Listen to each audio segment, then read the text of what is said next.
Good morning, good afternoon, good evening, wherever you are in the world. My name is Catherine Suarez. I'm a global real estate advisor with Premier Sotheby's in Sarasota, Florida. And we're in July, and this is technically hurricane season. Of course, they don't follow our calendar. We sort of created a season around when they are most likely to happen.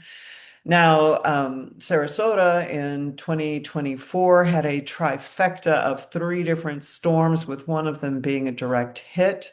The first time, I'm told, in 100 years. So it doesn't happen that often. But because hurricanes are these enormous weather events, they are huge. They take hours to pass through and they cover a great deal of geography.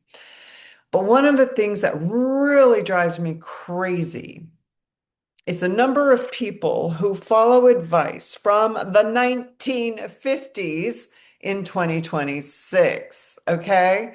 So, big difference in life in the 1950s and today. For example, in the 1950s, they had almost no air conditioning. Go figure. 2026, we got a lot of it. 1950s, everybody's wires, electrical wires were out on pylons out in the open. 2026, especially with new construction, it's underground. So there's a lot of things that happened in the 50s that don't happen today, and I want to touch on a couple or three of them and ask you to please come up to the present time. So, firstly, with a hurricane, again, because they are so big and because they are so slow moving, we get a lot of notice. In this regard, they are much preferable to a tornado, for example, or an earthquake, or something where you really don't get any notice. Hurricanes are like the big lumbering creature that comes around, so there's a lot of time to prepare when you are preparing. And this is the preparation is the most important part, right? It really is. Then it's staying cool and writing it out, right? Not losing your mind over it, okay? Because it's going to happen. And just accept that. And again, that's why the preparation is so important. Now, one thing a lot of people do is they throw all their pool furniture in the swimming pool. People don't do that. Don't. It's not necessary. However, it is necessary to get all your pool stuff secured, in the shed or up against the house on the patio, or heck, even just bring it indoors. But it's foolish, especially when you have a lanai, to be chucking that stuff in the swimming pool. Okay. Unless you really just want the adventure of having to dive in afterwards and lift it all back out again.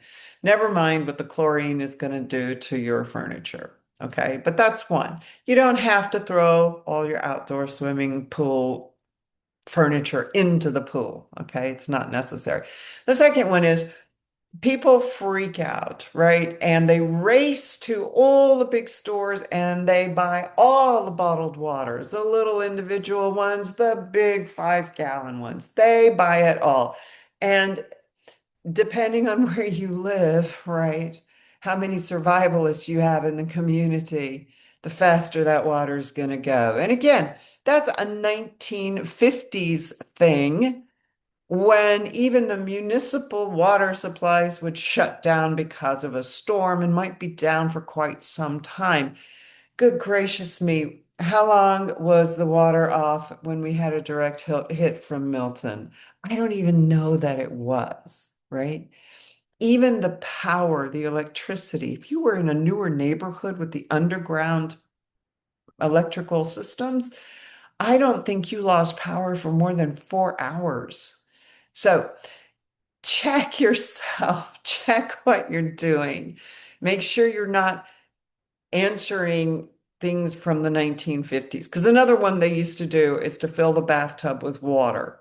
Why? So you can flush the toilet. Because again, the water would be out. It don't go out these days. Don't worry about it. Now, if like me, you choose to live in an old house, and I love my little old 1950s house. But it is in a neighborhood where the power company, even though they are staging like a half an hour from, not half an hour, half a mile from where I live, my street, because we're old houses, is always like the last one they put back on the grid. So, so I can be out power for 3, 4, 5, 6, 7 days where nobody else around me is because they just leave us to the end. And again, new construction houses. We rode out Milton in a brand new house east of I-75, a culture development called Artistry, courtesy of some clients. And I don't think we lost power out there, even though we saw in the distance the whole transformer system blow. I mean, we watched it. I mean, it's amazing. Green lights, blue lights, it all shoots out. Um,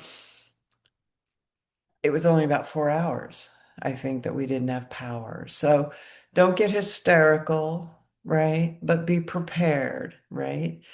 You don't need to take home a week's worth of water, at the most 24 hours, right? Generally speaking, especially if you've had a hit recently, because they will have upgraded your systems because of it. All right.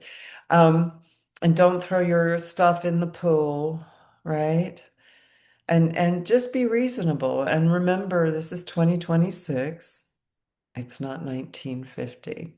So those are my first hurricane tips. I'm going to bring you more real soon. Have a glorious day.